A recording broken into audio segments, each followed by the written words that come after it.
everybody. My name is Chase Miller, and today I'm going to be sharing my presentation of the poem The Falling Leaves by Margaret Postgate Cole. To truly understand this poem, and really most poems, we have to understand its author. Margaret Postgate Cole was born in Cambridge, England in the year 1893. She lived until 1980. She grew up in an intellectually rigorous household and was highly educated. She attended Girton College in Cambridge, but her comfortable life was shattered when World War I broke out. Her brother Raymond Postgate was a passionate pacifist and a conscientious objector who refused to fight. As a result, he was imprisoned by the British government. This deeply affected Margaret and opened her eyes to the harsh, unforgiving nature of a military-focused state during wartime. Throughout her life, Margaret was a committed socialist, political activist, and author. She worked closely with the Fabian Society to fight for social reform, education, and women's rights. Because of her incredible contributions to society, she was eventually awarded damehood in 1970. So, why did Miss Cole write the poem The Falling Leaves? Well, she wrote it in November of 1915, which at this point in the war, the British government was heavily relying on romanticized propaganda to recruit young soldiers. Um, Posters and speeches promised glory, honor, and adventure. Margaret, as a pacifist, wanted to tear down this false narrative.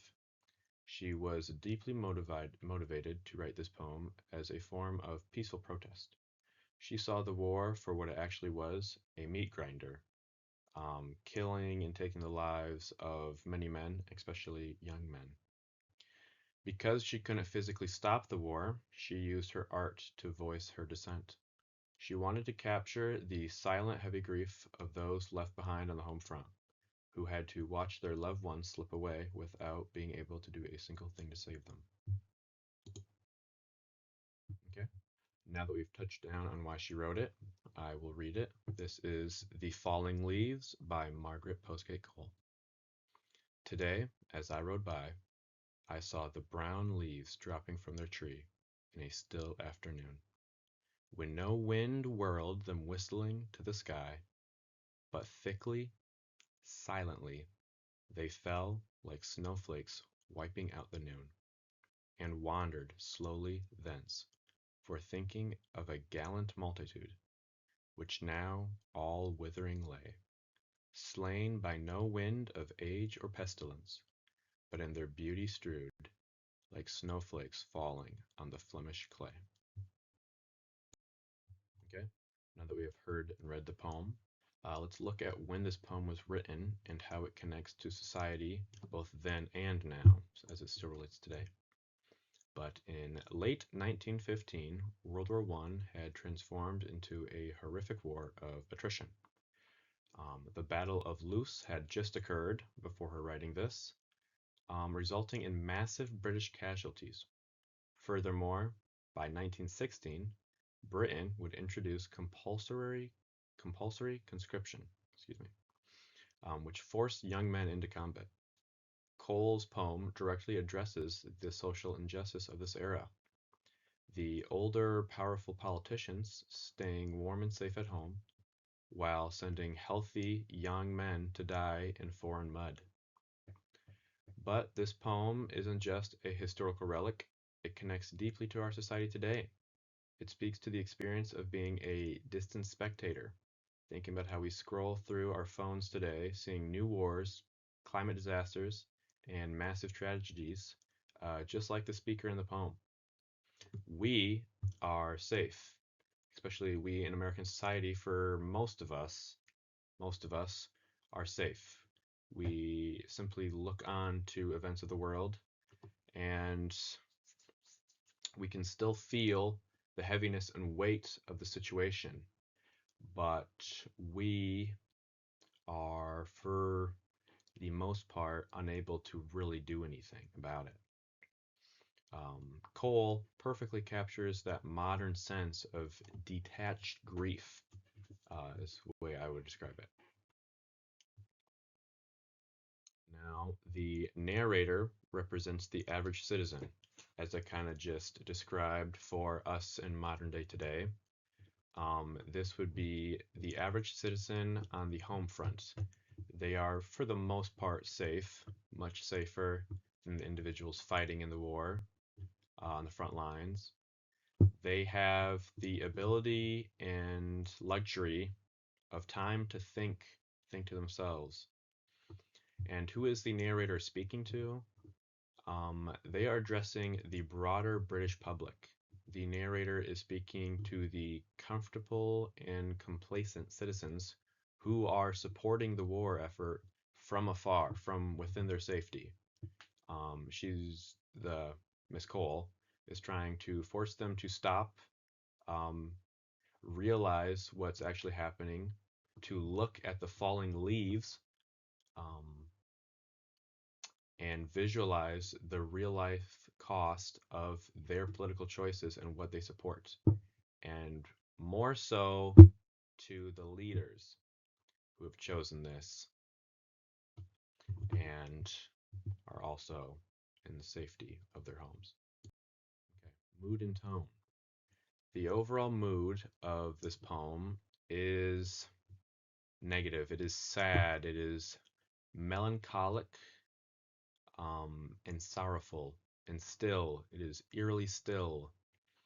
Cole creates that mood, and setting by painting this picture where there is absolutely no wind, no noise, and the leaves are falling, as she says, thickly and silently. It almost feels like the world has stopped. The calm scene of riding by and noticing leaves falling with no wind and no sound to distract you gives us an idea and image and mood of not just this physical place, but kind of the feelings and the thoughts and the minds of the people of this time, going through what they were going through. Her tone is mournful, but it is also maybe not hiddenly, but kind of quietly accusatory. By taking a devastatingly quiet mood with her critical and kind of pointed out, weaponized tone, she makes sure that her portrayal of these deaths don't feel romanticized in a way of glorifying, but romanticized in a way of it being cold and tragic. Okay, now getting into the line by line analysis. I have the first half of the poem here on screen. I want to read that again just to remind. Today, as I rode by, I saw the brown leaves dropping from their tree in a still afternoon, when no wind whirled them whistling to the sky, but thickly, silently, they fell, like snowflakes wiping out the noon. Okay. After taking a closer look at the actual lines of the poem, with lines 1 through 6, that is, the poem begins simply to kind of introduce the imagery of the poem. Today, as I rode by, I saw the brown leaves dropping from the tree. This kind of ordinary and relatable and peaceful setting, and then the action of riding by, whether that be nowadays in a car, um, but maybe riding by on your bike. Um, it highlights the safety and the like regularness of the scene, um, and shows the atmosphere. It's just your kind of everyday life. Cole writes that the leaves fall in a still afternoon, when no wind whirled them whistling to the sky. Normally, we associate autumn with maybe some more wind, but these leaves, it's the natural process where they're falling down. The leaves are falling. It's autumn. The leaves fall. Normally the weather isn't as great. There's some wind, but here the air is dead silent. The air is silent. It's thickly but silently. Um, the leaves are dropping thickly, silently. This silence and calmness is what gives it its eerie feeling, its eerie stillness, um, because it is referring to thousands of soldiers, of young men dying far away, out of sight and out of mind. Just as you would pass by these leaves falling, and this person did, they're riding by these leaves falling, probably continuously, probably constantly. Um, but this is just what they're dealing with. They are living the regular life while this is happening, as the leaves are dropping from their tree. Um, and this, for them, this is just the everyday, this is just their normal, but it represents how what's actually happening, you know, it just seems regular to them when this terrible thing is going on somewhere else, where they can't physically be part of it. So um, it hints at all these people dying, and it's kind of out of sight and out of mind for the home front of the British public, the British civilians. And then she kind of brings that whole part in with the simile of the snowflakes. She says, like snowflakes wiping out the noon, which is great. Though the choice of snowflakes, I ask a question later of why you think snowflakes was used instead of just these brown leaves, because she has the brown leaves dropping from the tree, but then she also brings in they fell like snowflakes wiping out the noon, and I ask you why you think she did that, why she added that in, and here's kind of why I think that. I think it was a great addition, a great way to put it, because snowflakes are not only it's like this colder feeling, but snowflakes are unique and kind of like a sophisticated design. They are like a beautiful image, but they are cold. Cold kind of represents the death. Um, your body heat leaving you as you die. It's kind of represents mortality a little bit. The coldness of death and this kind of cold, beautiful thing. But by wiping out the noon, also, Cole is saying that this, like how a snowfall, you could have a sunny day, but when the snow is falling, it's obviously going to be like probably cloudy. There's just going to be continuous snowfall. It's going to kind of block out the sun and kind of cut your sunlight of that day short. If you get snow in the afternoon, it's just the sun's gone. If you've cut your sunlight short, even shorter than a typical winter day. And I think this fits into the poem. I think she's alluding to this, Cole is, by saying that this kind of storm and covering storm, this blanket of death and coldness, is blocking out the warmth of the sun, of maybe death is blanketing over the warmth and like joy of life, and the storm is now cutting out. It's the snowflakes are wiping out the noon.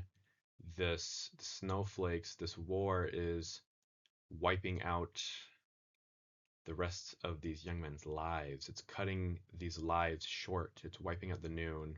It is cutting out the sun for the rest of the day. These lives are cut short, while in their prime, while in the noon, while in their prime, while in the peak of sunlight. So yeah, the simile, it alters the gentle image. Just this is the kind of the first like switch up. The snowflakes, they're going to be piling up. These snowflakes piling up. These snowflakes also kind of represent um, the terrible realities of war, where these young men's lives, these young men are going to be kind of piling up, um, just as snowflakes do, just one on top of another. These lives, so just gone, gone, gone, as just as if they're piling up. And then yes, the snowflakes are cold enough to block out the sun. The snowflakes simile works better than comparing these lives to brown leaves, in my opinion. Okay. Now, with that in mind, the first half of the poem in mind, and then building off of that, we have the second half, lines 7 through 12, which I'll read. And wandered slowly thence, for thinking of a gallant multitude, which now all withering lay, slain by no wind of age or pestilence, but in their beauty strewed, like snowflakes falling on the Flemish clay. Okay, so to start off, just line 7, the first line. The comparison is now more direct. The comparison of the leaves to the young men is kind of made direct here. The narrator's mind wanders from the physical leaves, from the image and them looking at the leaves, to her thinking of reality, to the war. So thinking of looking at the leaves, back to reality, uh, the war. They say the line, for thinking of a gallant multitude. So wandering away from the scene of the leaves, wandered slowly thence, for thinking of a gallant multitude. So thinking of the leaves, now walking away, thinking of the actual war. The word gallant acknowledges the bravery of the young men. So thinking of a gallant multitude, thinking of all these brave men. So it's almost kind of, in the first 6 lines, the first half, the narrator is just observing the scene and then tying it back to these young men. And now, line 7, wandering on, moving on, while thinking of these brave young men. So, kind of this almost build up. And then in line 9, which says, which now all withering lay, big bring back to reality. Because they're basically saying, all these brave men, thinking, I'm walking away, thinking of all these brave men, which now all withering lay, which now have all met a unnecessary end, unnatural end at this war.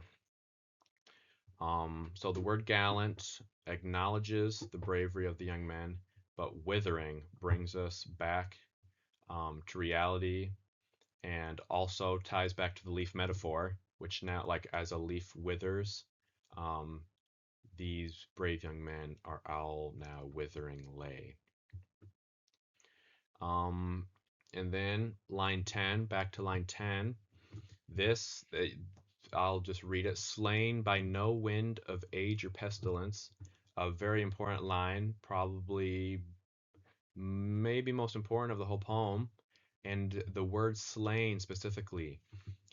In this poem, Cole uses a lot of, not, I wouldn't describe indirect, but maybe more elegant, maybe like more romantic, you could say, like the word withering, referring to the passing of these young lives, but instead of using an extreme or violent or gory word, they say, or yeah, Cole says withering.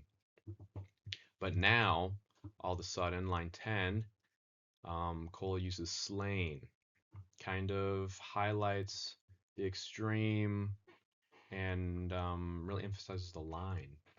So, critical line here, slain by no winds of age or pestilence. Cole is pointing out the tragic and unnatural nature of these deaths. When they say slain by no wind of age or pestilence, referring to how these young men did not grow old and they did not die from age or natural reason or illness or anything. Their lives were cut short violently, stolen from them in this unnatural way. Um, yeah. The poem ends with another snowflake simile. They say, like snowflakes falling on the Flemish clay. So really great. Kind of ends the first half on line 6, I believe, um, with the snowflake simile. And then, so it was kind of leaf metaphor, snowflake simile, leaf metaphor, snowflake simile. Kind of ends both halves. That's why I split it up in the halves. And so like snowflakes falling on the Flemish clay. Obviously, very important line. All the lines are important, but the last line. So like snowflakes again, the simile on the Flemish clay. The Flemish clay, just to make it point out more obvious, refers to Flanders, the Belgium area, literally the area, the Western Front, where there was the fighting, the most fighting. Um, so by comparing this, like very direct, literally just saying, like these snowflakes falling on the most extreme area of fighting, basically most extreme, could say most extreme area of fighting. Um, So by comparing these snowflakes, the lives of these men hitting the mud. So like when knowing what we know of the snowflake simile, it this line is basically directly saying like these young men falling on the front line. But it's important because if Cole just said like the lives of these young men falling on the Western Front in the Belgium area, it would it would not come across as well as it does as like snowflakes falling in the Flemish clay. Her choice of wording, obviously, she says it completely differently. Um, but the approach of maybe not indirect, but the approach of easily saying it using elegant words, it conveys emotion deeper. I is what I felt. I believe that. But so Cole is painting a devastating picture. These snowflakes again. So snowflakes, they're these fragile and unique. They're each their own individual. These are snowflakes. Every snowflake's different. These are each their own individual. They're fragile and unique. But when they hit this Flemish clay, they are just going to pile up and just kind of melt into this land, and it just creates a mud of these lives, just a mess of these lives, of all these lives just coming together and all ending um, on this land, on this ground. um, and losing their individuality and disappearing, losing themselves, losing their uniqueness, and just melting, disappearing it into the soil, the dirt, the mud. This is how this idea of that all of what I've just talked about is how Cole views the war. These beautiful, unique individuals, beautiful, unique individuals, these lives are being forcefully thrown into falling into this pot and mud of this foreign land for them to die, to melt into this. So yeah, these young lives being sent to die all together. on this foreign land. So just to make clear and point out the poetic devices, just 5 that I found. I obviously have already kind of mentioned a few of them, good few of them, most of them, but just to summarize the 5 poetic devices that Cole used to make this message stick and hit deeper. First they kind of first that Cole kind of used and first on the list is metaphor by comparing the dying soldiers to the brown falling leaves. These young men losing the lives of these young men to falling leaves.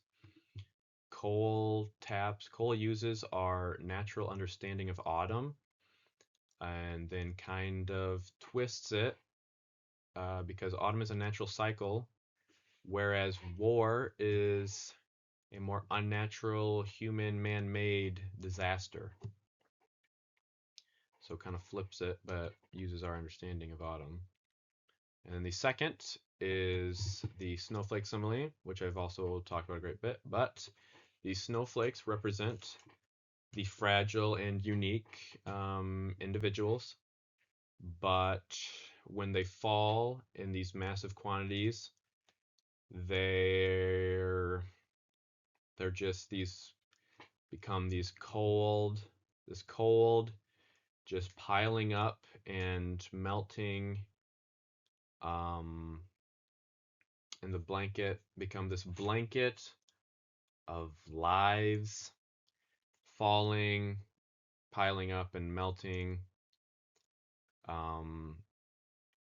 And this would represent the ginormous scale of the lives lost, all these lives lost, and many just, especially World War One, maybe just back then with technology and then everything, just how big the scale was.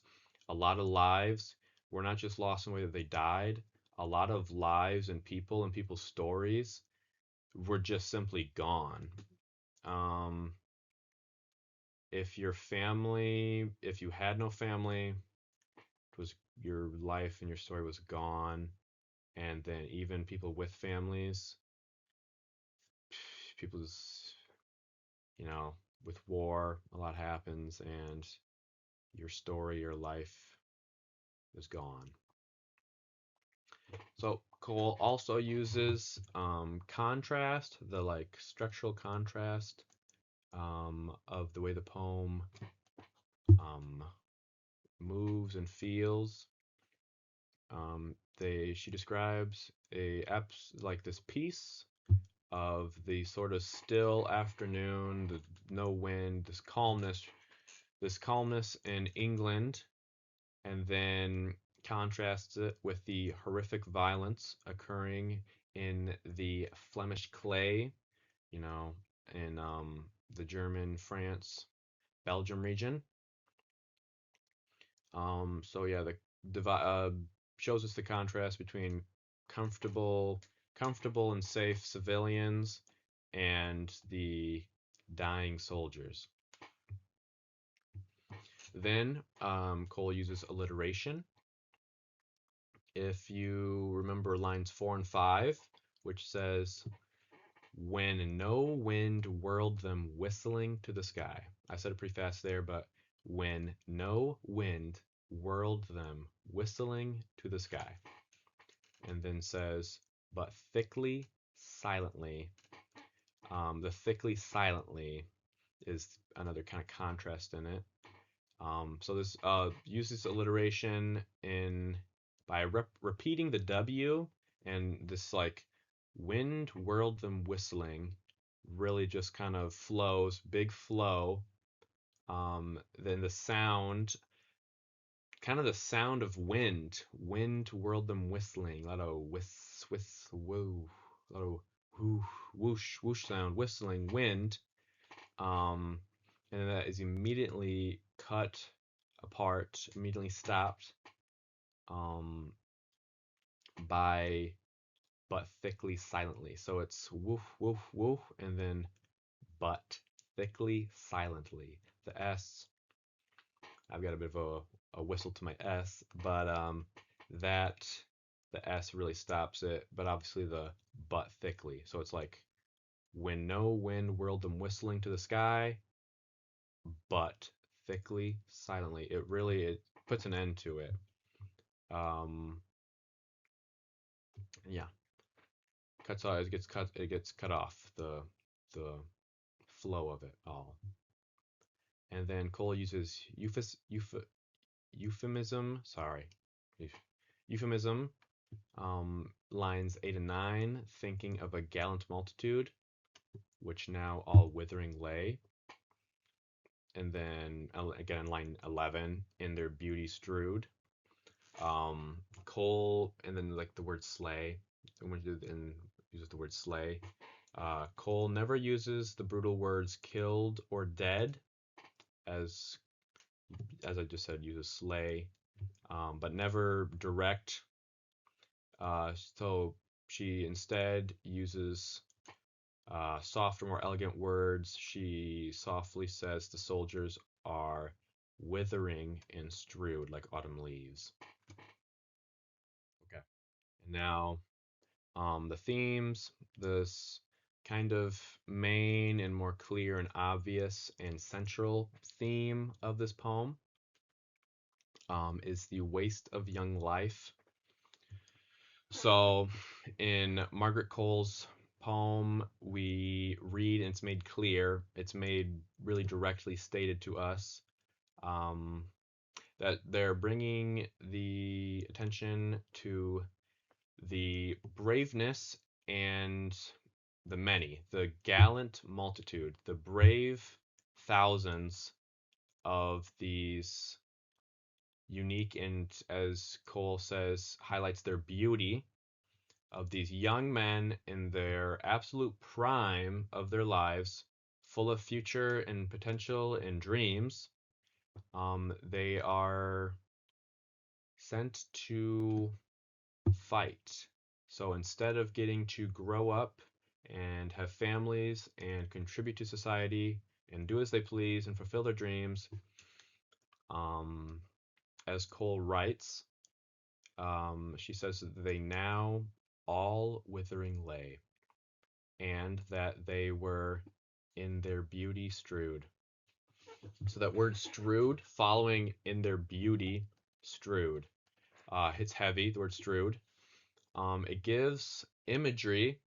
It the, it being using the word strewed kind of implies and kind of also means that these irreplaceable and unique young men's lives were carelessly just scattered and thrown and left and tossed across the land, across the western front, just almost kind of on a whim. They were just strewed across the western front. They were just given away by this horrible war. Throughout this theme, Cole makes it obvious, forces the narrator forces the audience to confront the tragedy of World War One, and points out, just brings attention to that it isn't just a loss of resources or territory. It is paid with the permanent and senseless waste of basically an entire generation's future, an entire generation of lives. Okay. And then the next theme is the nature versus warfare. Just how Cole shows and highlights how war violently disrupts the natural order of life, cuts short the natural order of life.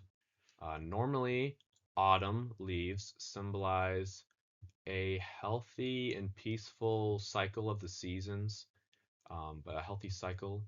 They fall so that new life can grow in the spring.